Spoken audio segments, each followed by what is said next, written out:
To be a victim at the hands of the criminal is an unforgettable nightmare.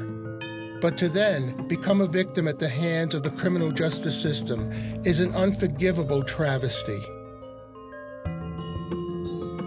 For quite some time, we had a criminal justice system that focused on the criminal. It focused on the attorneys and focused on the judges and just ignored and mistreated and blamed the victim. Victims became removed from the system, where it became pretty common to refer to victims as the forgotten people. I am signing today an executive order establishing the President's Task Force on Victims of Crime. We realized that we needed to hear from victims of crime, so we went around the country and had hearings.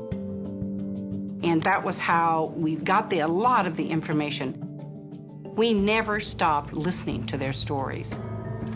When I wanted to talk about my son, I soon found that murder is a taboo subject in our society.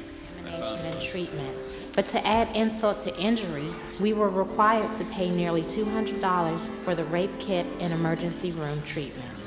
Shouldn't we be notified if the killer is out on bond or if he's about to come up for a parole hearing?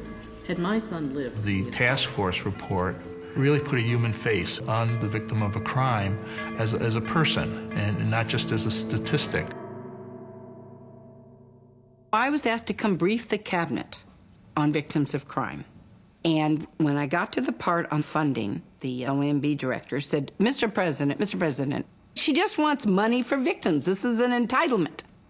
I started to respond, and I looked at the president, and he went, I don't think people get themselves boshed over the heads and go to the hospital to get money from the government.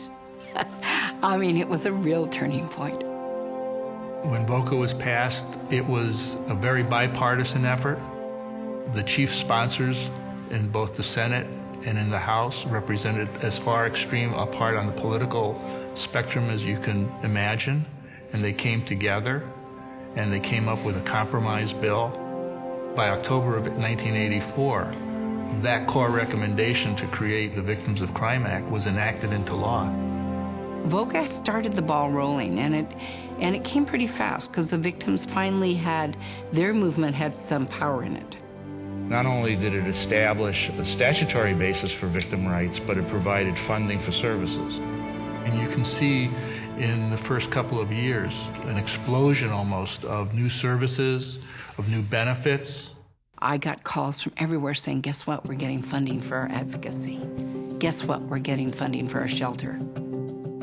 They took me to a shelter. They were great people. That's why I'm here now, because they really, really helped me. Parents of murdered children kind of saved my life at the time because it gave me an opportunity to talk about what had happened, and venting became somewhat of a catharsis for me. I wouldn't miss a counseling session to save my life. This is the best thing that's ever happened to me. For my victim impact statement, I try to, in my words, bring her to where the judge could know her. Once I had that experience of knowing that I was no longer alone in this, I really took very seriously the fact that I was not going to be a victim. I was going to be a strong survivor. VOCA is the base for funding for these programs that fund our advocates, that fund our services. This is not taxpayer money. This is a separate fund that comes entirely from federal criminal fines. In the first year, they collected $68 million, and in 2007, the fund collected over $1 billion. Without the money that comes in from the Crime Victims Fund, many victim assistance programs probably would not be able to exist. It's helped thousands of people, one individual person at a time. Kids need people to be there and believe in them and guide them through this, to be brave, keep their heads up. If we didn't have this center, I probably would not have my son back.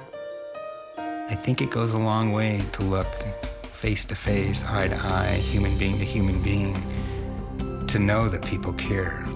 You know, this is terrible, and we support you. You need a lot of care every step of the way. I got that from the system. If you look at how people felt in 1982 when they spoke before the task force, and you look at people today, I would say the measure of the success of VOCA is the extent to which people feel differently than they did then, that the system is treating them better. I think that's the mark of its success. We're 25 years down the line. We've made big changes. There's lots more to come, but we ought to be very proud that we have really redressed a terrible wrong.